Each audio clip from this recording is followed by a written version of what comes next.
Welcome to Penrose Learning, where we make understanding easy. You start by preparing the gear. Make sure the headphones have at least 20% charge and are turned off. Then, press and hold the power button for about 3 to 5 seconds to enter pairing mode. You should see a flashing LED or hear a voice prompt. This indicates discoverable status. On your phone, tablet, or computer, open Settings, go to Bluetooth, and turn it on.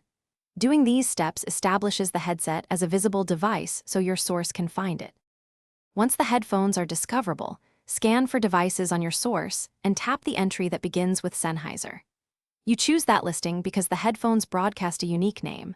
Once selected, your device may ask for a PIN, enter 0000 or 1234 if prompted, or accept without input.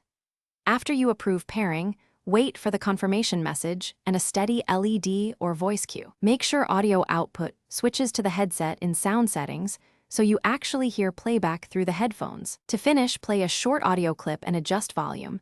This verifies both connection and sound quality. If pairing fails, go back to Bluetooth settings, choose the Sennheiser entry and select Forget or Remove, then repeat pairing. This clears stale links. If problems persist, reset the headphones using the model-specific reset procedure, then attempt pairing again. One quick troubleshooting tip: toggle Bluetooth off and on your source, because a simple radio reset often resolves discovery and handshake glitches fast.